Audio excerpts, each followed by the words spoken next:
Welcome, everyone, to The Consult, Conversations with Medicine's Most Extraordinary Minds. I'm your host, Om Patel, a first-year medical student at Geisinger, and each episode of this show is about exploring the educational and personal insights that shape great physicians and great student leaders. Today, I'm talking to Dr. Paul Tran, a pediatric gastroenterologist, professor, educator, and mentor, and many of you may know him as Elementary School on social media, where he's built a massive following by making medicine feel more approachable and more human. But did you know that Paul does not want to be known for his social media and actually hates the term influencer? That's exactly what I'm excited to talk about in this conversation, because today isn't just about, algorithms or viral clips, but it's about how Paul thinks, how he teaches, how he cares for patients, and most importantly, how he mentors students who want to become excellent clinicians. So thank you again, Paul, for being here today. Thanks, Owen, for inviting me, for the introduction. And your ChatGPT cultivated intro needs a little bit of work because I would say massive following, probably modest following. Professor in my dreams. I'm just a lowly assistant professor at two medical schools. And influencer, do I hate the term? For me, yes. I don't view myself as an influencer. I'm a content creator who happens to make funny skits and create content that I think serves and impacts learners and my future colleagues in medicine. But I don't really influence in terms of the traditional sense. That's how I would correct your prompt of give me an eloquent intro about Paul Tran, the elementary school, blah, blah, blah. You caught me. I don't know how you did that, but I would say you may not be influencing people in that way, but of course you have a pretty big following, at least with my peers. So I'm very excited to have you here. But I wanted to talk about, beyond just the titles, beyond the accolades. When did you first realize that teaching and, I guess, mentorship were going to be a core part of who you are in medicine? I think if I wasn't a physician, I would be a teacher. I chose to think about applying to medical school later on when I was a junior. Okay. So I said, I need to think about something to do in the year. And I actually applied for Teaching for America or Teach for America. Mm-hmm. And I decided to do a master's program. I actually ended up doing a special master's program at Cincinnati. Most people don't know that about me. I've shared it here and there on social media, and there are connotations with gap years and master's programs. But at the end of the day, it's like, if you have a vision for medical school, do whatever you can. So I shored up my application through a special master's program. It was the hardest year of my life to really study and apply myself like that with all the pressures of getting into medical school. Yeah. And then once I got into medical school, I was like, you know what? These professors teaching me, these people teaching me, they could use some tweaks here and there.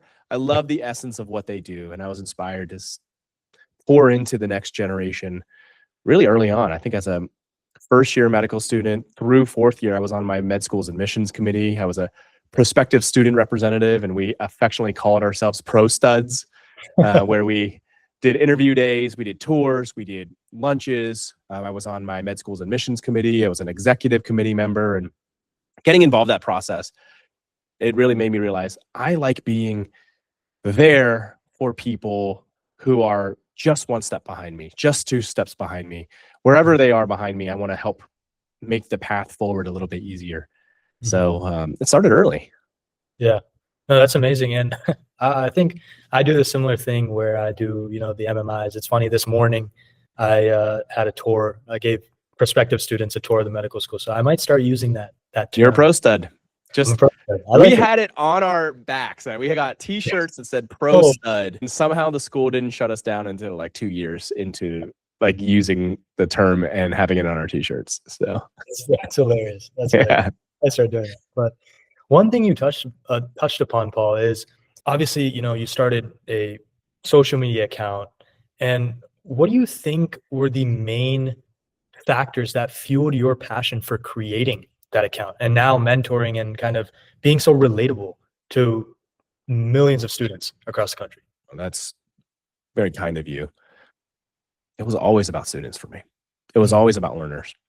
It was really never about anything else. That's why it's so easy for me to sustain to this day, 4 years later. Mhm. I said there's a gap. No one is talking to medical students directly, or at least no one with the same lens or perspective that I had. No one's talking to medical students. No one's talking to residents. No one's talking to fellows. The people behind me. Yeah. I know a lot of people are talking to pre-meds and have continued to, but I was like, within this niche of medical education, no one talks to people after they graduate from second year of med school. The clinical world, like no one's talking to them. Mhm. And I was so dead set on being a voice where I didn't feel like there was a voice. And it was talking directly to someone, not talking about someone. Mhm. Like the first videos I did for about half a year were advice and random things, but it was to entertain and really to educate a learner audience. Mhm. And my wife looked at me and said, what are you doing with this? You know, what's your goal? What's your end goal? And I said, honestly, on TikTok, because I was just on TikTok, started as a TikToker, always consider myself a TikToker. I said, if I get about 25,000 followers, that's probably a good representative of medical students if I just make content for medical students and residents and fellows. Mm. Like at first, it wasn't as niche as just medical students; it was all learners. But I'm like, I don't want anything to be aimed at patients. I don't want anything to be aimed at parents, families. It's just people who relate to medical education. Mhm. I'll be happy. And Right. I've been very blessed and fortunate to find success and have a constant, ever flowing river of ideas, of people to reach, questions that come in. And I just see that impact every single day, Mm. every single day. So for me, it is 100% mission focused. And it's just, Mm. if I can make one person feel confident, if I can make more people feel a little bit more seen, Mhm. that's all I need. That's awesome. That's awesome because I think a lot of people, I mean, I don't know in terms of the feedback that you may get from students, but you do definitely 100%.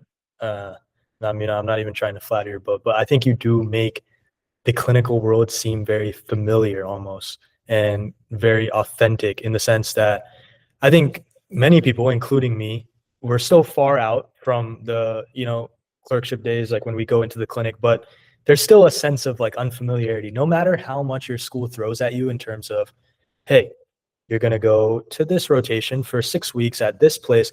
You're still never going to be fully confident with how it'll feel. And I think you definitely make that a lot easier because it as entertaining as the videos are, I think it's still relatable and that stuff does happen. And so I really do appreciate that. I really appreciate you saying that because one of the things that gives me immense satisfaction is when you do go from the first 2 years of medical school into clinical rotations after watching my videos for a year or so, or people on the other side just nod or in the comments or tell me like, it do be like that. Like Right. it do be like that. It's like, yeah, it is. I get a If lot of it's those. Yeah. less of an ice bath, if it's less of a cold plunge for you when you Mhm. walk into clinical rotations and they ignore you, or the surgeon accosts you, ignores your question, asks you random music trivia, even though you've read about, you know, the head and neck anatomy in entirety, Right. forgets your name after working with you for 3 weeks. If any of that is less of a shock and like, I can't Mhm. believe that happened versus, wow, it do be like that. Yeah. Great. It means I've taken a little bit of the sting off, soften the blow a little bit. 100%. It's so funny that you say that because today I had LC clinic, which is basically where we go into the clinic. We're paired up with a essentially a preceptor, but I mean, we're still in our preclinical years, but we just get a little bit of exposure, kind of like working with them, doing basic things such as listening to heart sounds, things of that sort. But so funny, like today we walk in, nurses have no idea who we are. We got a badge to scan to enter, the private access places. Mm. Didn't work. So then ultimately we had to talk to the people at the front to let us Yep. in with this. But it's just so funny because immediately I thought back to your video and I was like, it do be like that. So That's right. that's funny.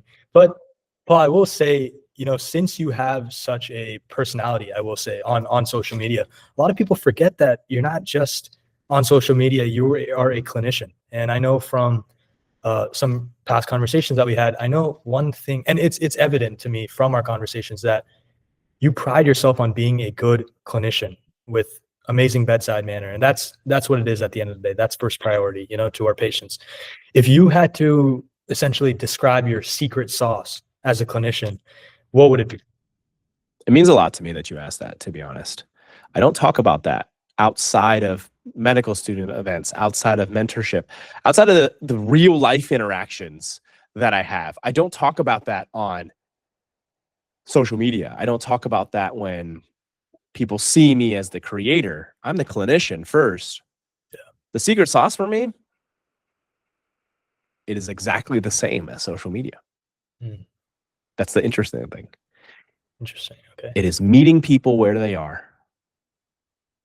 It's being curious about what they're going through, and then providing context, some insight, maybe guidance to help them navigate what they're going through. Mm. That's the secret sauce. It's simple. Anyone can do it. It's not secret. Mm-hmm. Wow.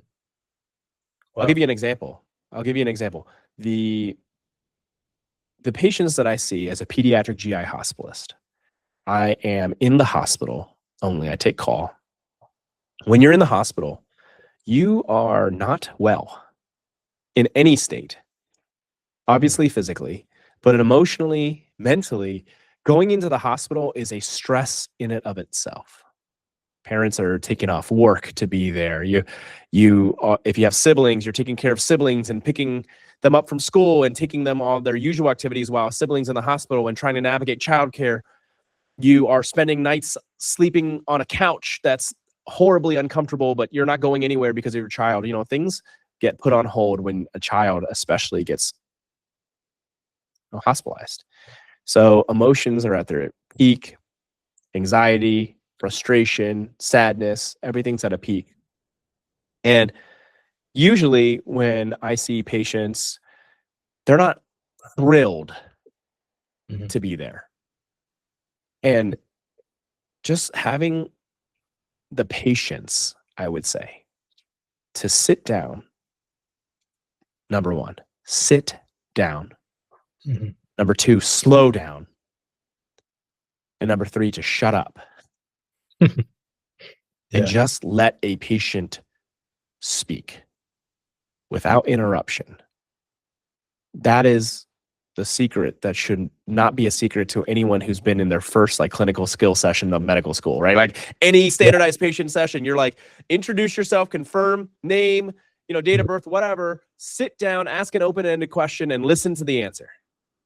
100%. It's easy. But people don't do that, especially in a busy clinic. The pressures of the system are immense. I will say that. They're immense. But it's like drawing a line in the sand and being like, where do I refuse to compromise? Right. And to me, it is in the communication that I have with patients. I will never compromise on that. And if I have room to improve, I want to continue to improve. And I think that feeds into my ability to communicate on social media, to communicate as a presenter, as a speaker. It first comes at the bedside, sitting down, having a family in front of me in need, someone angry with me or the system, someone getting a horrible diagnosis, a life-altering diagnosis, and having to cope with that. Being able to sit there, be present, be still, be silent with them, and process with them. Yeah. Man, that's the most fulfilling part of what I do. To be honest, if I had no more viral videos, if all of my socials were shut down tomorrow, if I could no longer do a speaking event, which gives me so much life to be in front of medical students, if I could no longer do that tomorrow, honestly, but I have a patient in front of me who I know is hurting, and if I could have that same impact on them, I might have FOMO of I wonder what it's like on the other side. But man, I'd be so fulfilled. Yeah. And that's how I know I'm in the right specialty. I know I'm in the right specialty. I know I love my job because that's enough. Right. I just happen to also have a lot of other interests And I want to explore those, but I know in its essence, that's enough. Yeah, 100%. I know people talk a lot about finding the right mentor. That's crucial, but not a lot of people talk about what makes a good mentee. What makes a good person that mentors actually like mentoring. Could you speak a little bit about that, since you've precepted and mentored a lot of students throughout your Oh, I've time? got you. I've learned this for myself over time, and I need to practice what I preach. To me, the philosophy is very much this: how do I make it easier for someone? Okay. That's the soundbite. That's the question you ask yourself. How do I make it easier for someone? Now, people will hear this and say, it's not my job to make it easier for you. It's not my job to make it easier for a preceptor who's paid to precept me. It's not my job to make it easier for my med school. It's not my job. Well, if they're not doing their job and you don't do it, then who the hell is going to do it? True. And who suffers? If they're not doing their job well or at all, who suffers? You do. And then ultimately, downstream the patient, but you suffer. The mentee suffers. The student suffers. The preceptee suffers. So this is what I want to encourage and empower everyone I work with. The system's broken. The people around you are cogs in a broken system with varying degrees of passion, interest, availability, ability. Do something about it. You can do it. And here's the thing. All of these practical things that I talk about, they might not change shit. They might not change anything. But you create opportunities for yourself. All you have to do is create more opportunities for yourself. You're increasing the probability. The more opportunities that you have, the more the denominator grows, and the more that something can hit. The more lottery tickets you buy, even if it doesn't increase it by a lot, statistically, the higher chance you have of winning the lottery. So all you want to do is create more opportunities for yourself. First, the quantity, and then very shortly behind, the quality of the opportunities that you create for yourself. That makes sense. So why is that important to say? Because I would say that most people out there, especially in academia, most people you interact with as a medical student or a resident, they mean well. I hope. I would like to think the goodness and kindness in people, I'd like to think of humanity and Hope Corps. I'd like to think that people care. They want to be good mentors. They want to be good preceptors. But guess what? They don't have the time. They don't have the attention span. They have millions of other things going on. So to me, the activation energy is really high. It's really, really high. So there's inertia. So what do? Find ways to lower the activation energy for them, decrease the inertia for them, and then hope that something, if not you, something catalyzes the reaction. Right. Okay, so let's stop theory. Let's talk practical. So practically, if you send an email to a mentor, let's say someone's agreed to be your mentor. If I send an email to a mentor, this is very simple, like very, very small, granular. If I send an email to a mentor that says, Dr. Smith, I would love to meet to talk about my project ideas. When are you available? Imagine like the busiest and kind of spaciest mentor being like, who is this again? Oh yeah, from our first meeting, we talked about this. What project were we doing again? Shoot, I don't remember the deadlines. Now I got to look at my calendar and like see when I'm available, Yeah. Versus Dr. Smith, I want to meet with you ahead of the deadline in May that we set for an abstract presentation for my project. Since our last meeting, I've worked on these things and I need your assistance or I need your sign off on the final abstract presentation that I've already done. I need 15 minutes of your time that we can review this together. I'm available the following dates and happy to send more. Yeah. It's really granular and it might seem like a lot, but just think about it from the activation energy for that mentor, that PI who's like, oh, wow, you've done all of this. What's your ask of me? Literally here. What's the time investment? Literally 15 minutes. And I can find 15 minutes in this list of times that you've sent me. Hmm. Dang. Okay. That mentor, that PI might be still so busy, but you've lowered the resistance by doing all of that.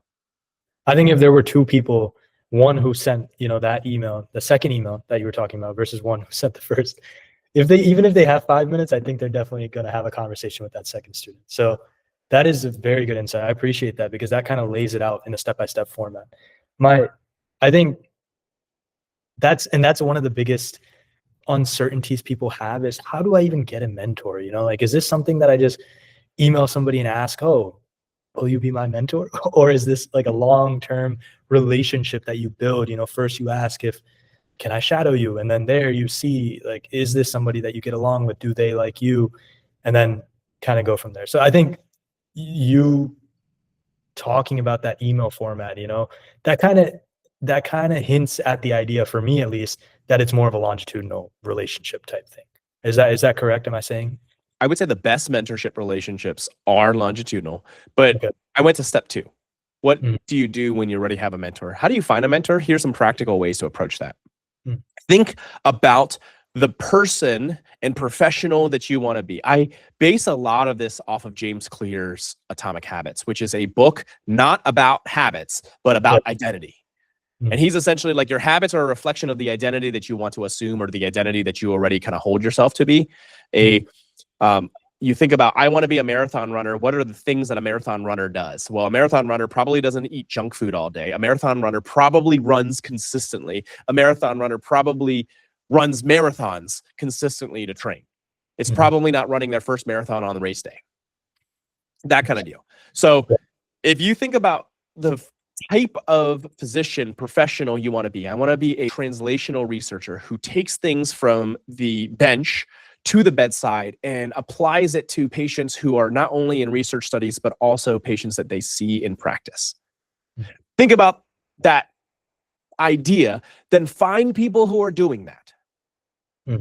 And then you tell them, sure, you could say, I'm interested in your field. Paul, I'm really interested in pediatric GI. I want to explore more. That's great. A lot of people do that.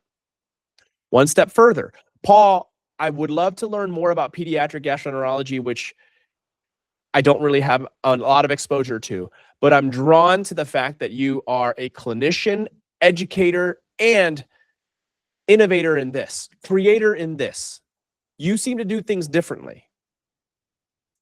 You reach out to them to say, essentially, there is something that I would like more insight or advice on. Do you have the capacity to offer that, at least as a one-off, and maybe longitudinally? You don't really ask for mentorship off the bat. Yeah. You could say, I need mentorship, but it may or may not be from you because it might not be a good fit. And you don't want them to feel obligated to commit to you. And you don't want to be shackled to someone who's a bad mentor. So to me, you set up the date. On Hinge now, you find similar interests, right? Yeah. You got a picture of a dog. I love dogs. Like the picture of the dog. Start a conversation about dogs. Find common ground, number 1. Set up the date based on common ground. I too was a Duke Blue Devil. I too am interested in content creation. I actually have a lot of exposure to pediatric gastroenterology as a patient or at pre-med school, and I would love to learn more about the other side of it. Find common ground, meet the first date to establish and build on that common ground. What else do we have in common? At that first date, here's where you are. I see myself there as well, and I have a long way to go. How did you get there? Ask for advice. Ask for insight. People love to be able to pour back in some sense, even if it ends up talking about them. in a weird way, it's like an opportunity for them to brag about themselves and what they've done. Okay, great. You could use it or lose it, but it's potentially very valuable advice.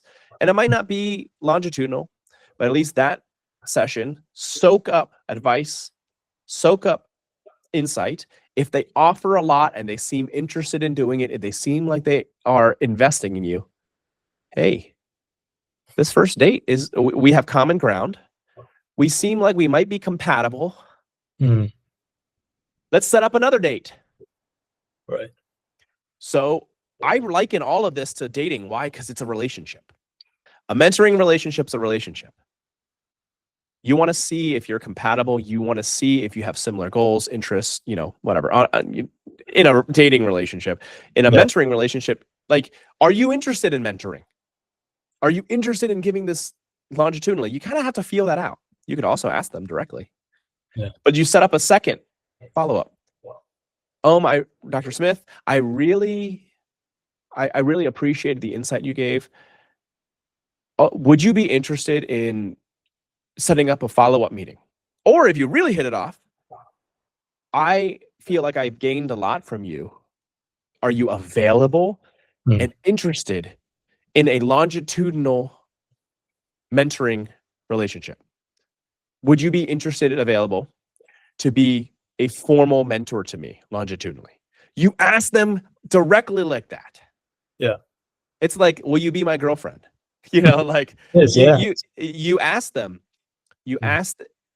because at the end of the day, I recommend DTR, define the relationship. And then, and this might be, longitudinally, this might be several meetings in, you say, what formal mentorship looks like is this. I will reach out to you at this interval. Every 2 months, every 3 months, every half year, every month, I would like to send you an email with an update on what I'm doing and where I might need guided insight. I would love if you could respond to the email, or if we could have a brief call or meeting about this interval. You define it, because then you give them the chance to say, nah, I don't have the, I don't have the capacity to do that right now. I don't have the capacity to meet every month. I'm just loaded, but I think every 3 months sounds great. Yeah. And I tell them this all the way up front, because what's the worst part of getting into a mentoring relationship? You're like, oh, am I bothering them? I'm like, I don't want to burden you. I'm so sorry to bother you. No, you lay it out all the way up front. And very, very, very few people do this, especially on the mentor side. Very few people offer this. So the more that you can offer, at least broach some of this up front, the better. And a lot of people might be like, hell no, I'm never doing this. Well, settle for the hope that they're a good mentor, because most people don't know how to mentor. One thing that it does come back to, and I think you'll agree when I say this, is what you talked about being a sponge as a mentee, making sure that if the mentor is giving you advice, you should also be a good mentee in terms of be teachable. A lot of individuals, especially now that they're in med school, I can already see them potentially being a problem in the clinic, because it may be like, oh, I learned that doesn't agree with what you're saying. And they almost feel like what I'm learning now is more up to date or maybe more modern. And then there's disagreements that come in that sense. So I'm glad that we're on this topic, because I actually want to give you a scenario and see, what you think in regards to this scenario. So let's say that it's day one of a student's rotation. They walk into clinic. What do you, as the preceptor, hope that they do in the first 10 minutes? Interesting scenario. The things that I would love someone to do, something that would make people stand out, would be within the first 10 minutes, introducing themselves to me, introducing themselves to the team, or asking about that, saying, I'm with you for this blank period of time. What are things that you expect every medical student to know by the time they leave this clinic? Gotcha. That would be really interesting, because then I would say, you know what? Great question. There's a lot. So maybe tailor it to what are 3 of the biggest things that every medical student should know by the time they leave this clinic, or 3 big topics. And then they kind of take it to heart and they research it, or they ask questions about those things. Like it's almost like I gave an answer to your question. You are processing that answer and building on it. And then to me, it's a openness, I think, to setting up like learning for the day. It's almost like, hey, like how can I be successful today? Right. Not how can I be out of the way. So how can I get the most out of this half day in clinic or this day in clinic? Those are some things that are interesting. That makes sense. It does take a certain personality, right? So some people may be like, I don't like new spaces. I'm an introvert. I'm quiet. I don't like to step on people's toes. I think you can still advocate for yourself and come in and say, hey, I'm pretty scared. I'm pretty new to this. I've never been in a clinic like this before. This is completely unfamiliar to me. What are the things that med students can do, med students like me can do, right, to really succeed when they're in this clinic? Right. And once again, I know you already kind of touched on this, but something I'm really, really trying to become good at, trying to improve upon, is how to make that killer first impression. Because I know people, they form opinions of you within, I think it's something like point something milliseconds of just Blink by Malcolm Gladwell talks about it. Exactly. And so can you just if you had to give like one very quick piece of advice on just how to make a good first impression, what would you say that would be? A good first impression is in the eye of the person who forms the impression, right? They could have intrinsic biases where they're judging you on your appearance or your enthusiasm, the fact that a smile, how crisp your handshake is. If you take all of that aside, you really just can account for timeliness and initiative. That's really it. Yeah. So if you are bare minimum on time, and there's extraneous circumstances that happen, everyone has had that traffic jam, or you get lost, or your badge doesn't work. You can't control that. Right. But if you can, showing up on time, and then first impression, hi, my name is Paul. I'm a third-year medical student working with you today. I've never been here, and I'd love to be successful today. Can you give me advice on how to do that? That makes sense. So, yeah, I think a lot of people are shy, myself included, upon just telling them, what is my goal? What do you want for me? I think people are just like, I'll figure it out as the time goes, but you recommend being kind of upfront with that, and in a nice way, but also that can show initiative. Am I correct in saying that? Yeah. Again, you're not showing initiative to be impressive. You're showing initiative because it's like, I don't know if you're going to teach me today or not. I'm the only one who can advocate for my learning. No one's going to advocate for my learning better than me. I can't rely on you. Until you show me that you're a good teacher, I can't rely on you. So it's almost going in with that mentality of like, hey, I'm going to learn today. How do you have any advice on how I can best learn? If they say no, okay, it's that kind of day. All right. If they say, oh yeah, I want you to do this. Okay, great. Let's see which one of those I can do and focus on, and let's make it a reality, Yeah. I want to ask you 2 kind of final questions that are by popular demand by some of my peers. First question for you is, what is one habit that every medical student should start now? I'm going to tell you because you're a first-year med student. I'm not saying it's the most important. I would translate buzzwords. Okay. When you see an Anki card, when you see a Q-Bank question, translate in excruciatingly granular detail buzzwords. You see olive mass for pyloric stenosis. What is olive mass? A palpable lump in the epigastrium of the abdomen. Not olive mass equals pyloric stenosis. You Right. see current jelly stools. What are current jelly stools? Red, mucousy, bloody stools that are darker in color that are reminiscent of current jelly, which is seen in ischemic conditions like ischemic colitis and intussusception. Not current jelly stools equals intussusception. Right. That is key, because I feel like a lot of my peers and we see that keyword and it's like, no need to think, no need to think. You see that, go straight to the answer. So that's actually, that is very good. And I think the one question that I've wanted to ask you since the start is just especially after hearing, kind of your journey and your story, what is one piece of advice that you would give to your younger self, whether that be when you were in medical school or even younger, even a little bit older? I share this all the time, and this is one of the most important things that I've realized. It is so easy to consistently ask yourself, am I doing good enough? All through medical school. Am I doing good enough? You have imposter syndrome, comparing yourself to other people. You constantly say, I'm not doing good enough, or I'm doing good enough, but not for long.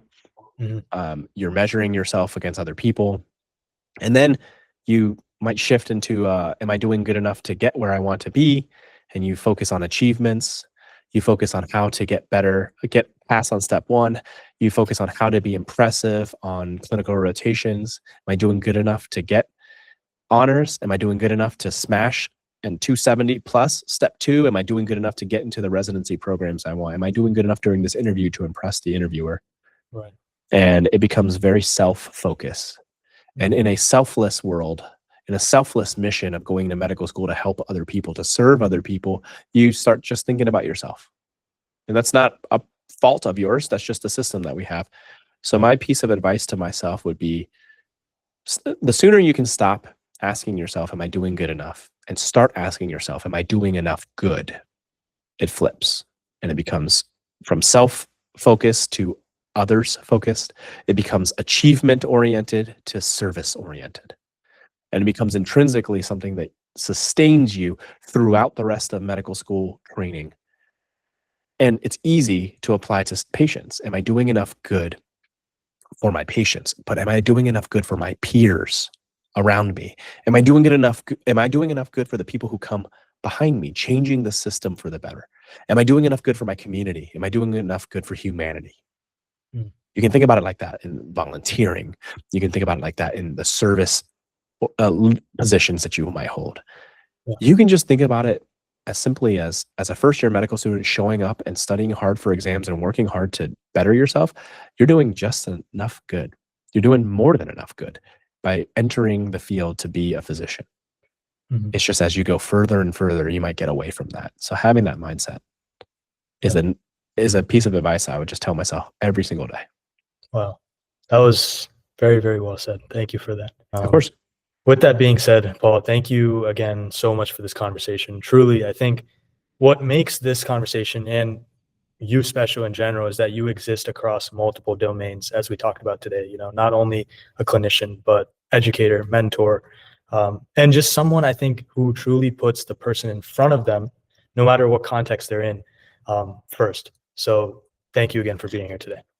Yeah, thanks for having me on. It's been fun talking. I'm glad. And with that concludes today's consult. If you're a student listening, remember that medicine isn't always about knowing everything, but it's about growing, learning, and being one step better. I'm Om Patel, and that concludes today's episode of The Consult. We'll see you next time.